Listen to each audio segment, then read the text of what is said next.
Welcome back to Dave and myself. We're going to show you today how to make protein drinks. I get questions all the time asking me, what can we eat? What can we eat? What can we eat?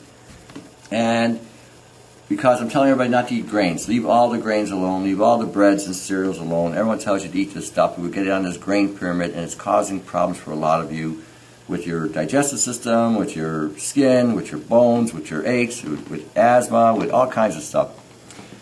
So I tell people, no bread. Leave all the breads alone. Everyone says, well, what are we supposed to eat? Well, I'm going to show you today how to make a protein drink with very little.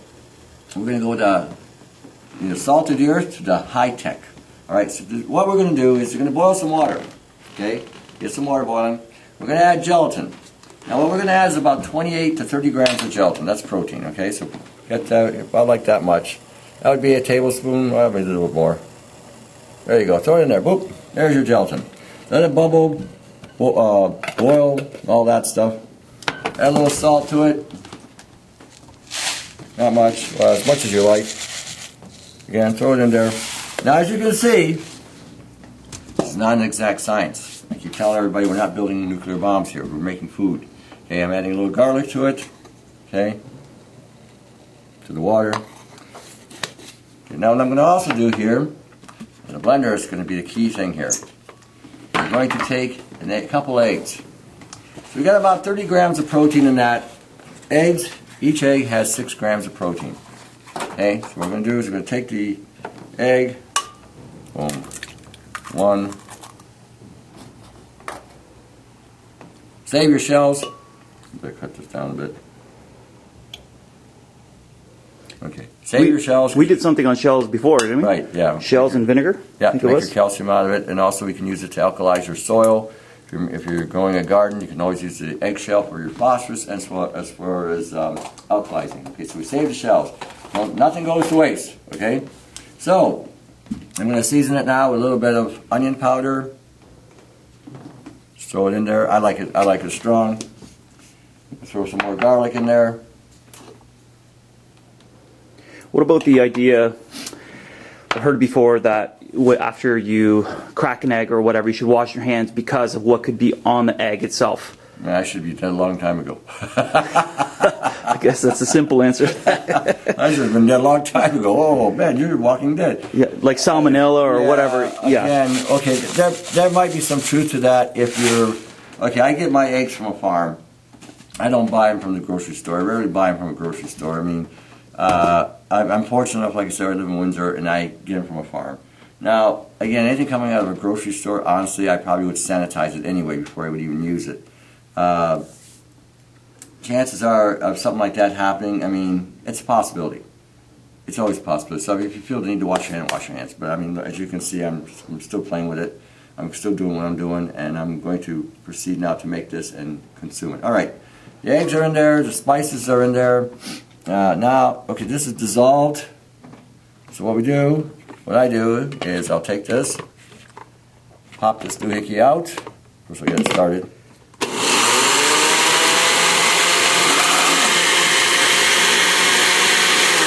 One thing I forgot is fat. You can put oil in here too. If you want to put butter in there, you can put butter. If you want to put any oil, no flaxseed oil, nothing with omega-3, no canola oil especially. Because omega-3s are heat sensitive and they break down and become very rancid.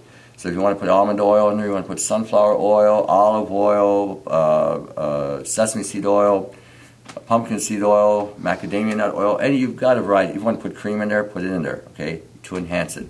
Now, let's do this again.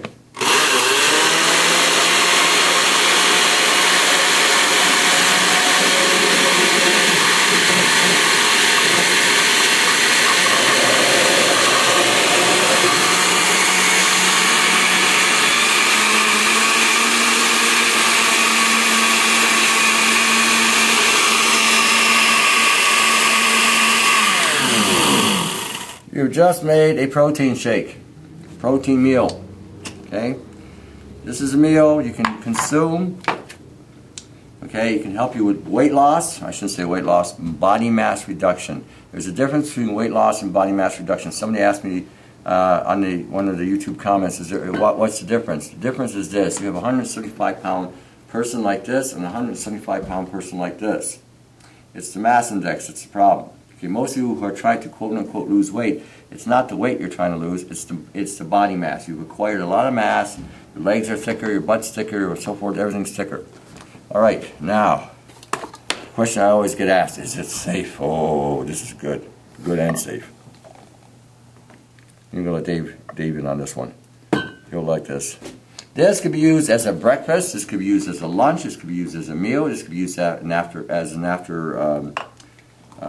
after workout thing. Okay. You can use this anytime. Anytime.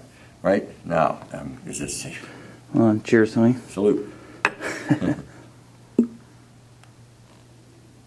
Oh. That'll put hair in your chest, make a man out of you. That will. Yes. All right, but there you have it. See, it's something really simple. Now, you can spend big bucks for protein powders. And they are convenient. They are convenient. And we're going to show you how to make a protein shake with them as well. But you don't have to spend that kind of money. Okay? And you're going to hear all kinds of stuff in the bodybuilding industry about the negative elements of gelatin. If you actually did an analysis of gelatin, 100 grams of gelatin as opposed to 100 grams of any of the other proteins in the market, you will find that gelatin has a higher profile on just about every amino, except for maybe 2. And the 2 that they have a low profile on is not that important. So if you're looking for bodybuilding, if you're looking for muscle mass, if you're looking for just general health and well-being, gelatin is an inexpensive way of doing things. And the other thing about gelatin is it breaks down to 2 elements, collagen and chondroitin. Your stomach is loaded with collagen and chondroitin. And the reason why a lot of you are suffering from arthritis and other painful issues is because the stomach has been depleted of the collagen and chondroitin due to the grains and the soy that you're eating. It destroys the lining of the stomach. And as a result, the body is now drawing it from the bone. When you start using this on a regular basis, all of a sudden the stomach is rebuilt. Okay, and over a period of time, the joint issues go away. Okay, so that's one protein mix. Okay, now we're going to show you another one. There. I'm going to crack one open. Give me a second here. I got to pull out my magic knife. Ooh, shoot, wrong way. One of the things are getting hotter. Oh. See, blow the place up. Okay, I'm using this protein here. It's a meat protein, beef protein. Okay, I'm not going to show you the label because Dave says I shouldn't be doing that. I'm not going to do it. Okay. You know, we don't want to be endorsing anybody, and they get mad at us because we're endorsing. But I'm going to endorse proteins in this way. The majority of the proteins you're buying today in the market have all kinds of shit in them. End of story. I'm not even going to be polite about it. They have a lot of shit in them. They've got aspartate potassium, they've got sucralose, they've got splenda, which is the same thing. They've got aspartame in them, and then a lot of times you have coloring agents in them. They've got fillers in them that shouldn't even be in there. You know, I mean, basically they're throwing everything in these things that you shouldn't be consuming. So when I find a good protein, I get excited because I haven't seen one in 30 years. And this company, the guy that came up with this, should get a Nobel Peace Prize for this one. Basically, what's in this one is it's a beef protein, dark chocolate, white chocolate, and stevia. That's it. That's what a protein should be. Egg proteins. Dave's going to get that. No, it's fine. Anyway, egg proteins. Again, nothing in them. The profile of an egg protein is the highest. Now, this one, I have not read anything on the BB rating on this one, but it should be as high as the egg. Should be as high as the egg. Okay. So anyway, what we're going to do? Oh, look at that. It's even chocolate. Look at that. Ooh. Yeah, I don't mind if you talk good about someone. It's when you talk negatively that's different. Okay. We're going to put 1 scoop in there. That's going to give you approximately 23 grams of protein. Okay? So, okay, I'm going to put this here. Now, I'm going to use almond milk. You can use water if you want. You can use fruit juices if you like. You can add fruit to this, but just for the sake of keeping it simple, I'm just going to do a very basic and rudimentary thing. You can add whatever you want to these things. You can add fat to these things. Now, if you want to make a meal replacement out of these things, add a little fat, about a tablespoon of fat, again, choice of fat that you might want, and open up a multiple vitamin. Put it in there.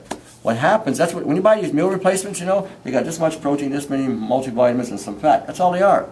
So you can make it very simply, very cheaply. You're already buying vitamins. Just crack open a couple, throw them in there, put your oil in there, put your water or your almond milk, whatever, blend it up and drink it. You made a meal replacement. Okay?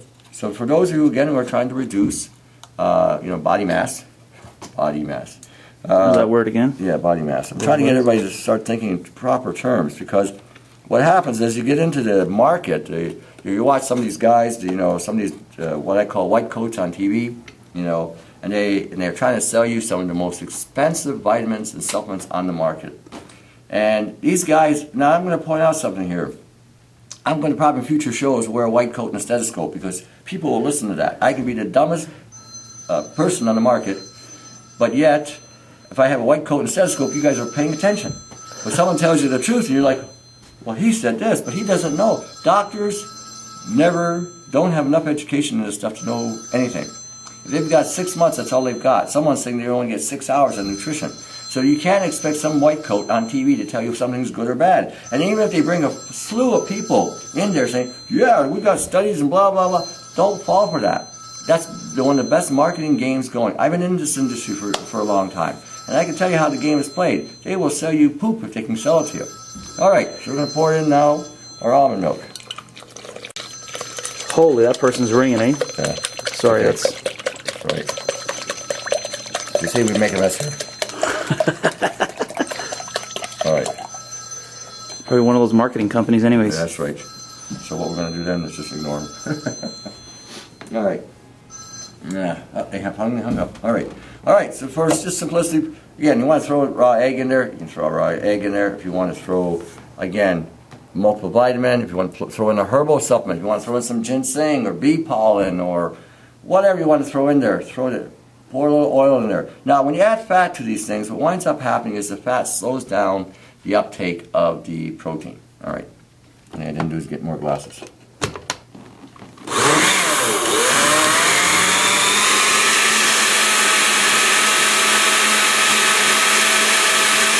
As you can see, bubble, bubble, toil and trouble.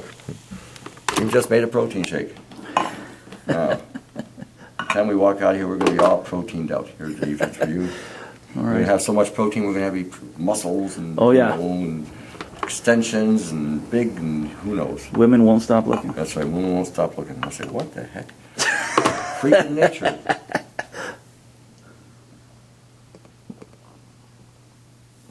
Ain't bad. Yeah. Ain't bad at all. That's pretty good. Wow. I'm surprised. I've never tried this before. So today was an exploratory. So that's not a bad little deal. So anyway, you have it there. Let's see here. I gotta see if I. Okay. Now you can also. I mean, we didn't bring the materials, but we can also take yogurt and cottage cheese and do the same thing. Take about 125 grams of cottage cheese, which is about 4 ounces. Throw it in there. Take 2 ounces of yogurt. Throw it in there. Add your water. Add fruit to it. Blend it up, and there's another protein shake. So what we're going to do is I'll let Dave film this. On protein mixes, I think they're all here. Oh. Yeah, flip back and forth. Anyway, so you guys can have a clue. There one tells you about the recipes. Right there's a protein, and then we'll flip it over. You got it? Yep. Okay. And here. Top there. We're giving away what else we're doing today. That's okay. There we go. All right, so now you guys have the recipes as well. Keep it simple. Don't complicate it. Don't get caught up on the marketing nonsense about proteins and whatnot. Proteins are a chain of amino acids when you buy it this way. I mean, you can go powders, you can go with liquid aminos, you can go with straight aminos if you want to go straight aminos. You can do this in several different ways, and you'll hear all kinds of studies from all kinds of venues. Always remember something about the studies. You have to understand what climate, what environment, what they did, and how they got the results. So when you read one study and it says this, this, and this, and you see another study that might be a bit of on a conflict with it, it's again depending on the environment and what channels they used. So again, when you hear one study saying that the straight aminos aren't any good, and you hear another one saying it's good, basically single aminos work, and they work well. Combining aminos works well. getting a full spectrum of aminos, again, works well. It all depends on your deficiencies. It all depends on what you're doing, how you're training, how you're living. Okay, there's a lot of variable factors there to determine what to do and what to take. Do not get caught up on these studies that are trying to gear you to buy this line or this weight. Use what works. That's all I tell everybody. Use what works. For instance, I'll take glycine with niacinamide to help with sleep. It's better than melatonin. That does work. Now that's a single amino acid, but it does work. Okay. Now I may use arginine and glycine in combination to produce a growth hormone response. I don't necessarily need to buy these big, expensive, growth hormone precursors. Just those two alone is enough. Creatine. Creatine is a growth hormone precursor. It's got both the glycine and the arginine in it. So again, you don't have to spend a lot of money on some of this stuff. And it's just knowing how to utilize it to get the effect you want. All right, there you have it. A simple, quick, cheap, and inexpensive way of making your protein or the high end. You got a choice. Either way. Until the next segment, to your health from Dave and myself.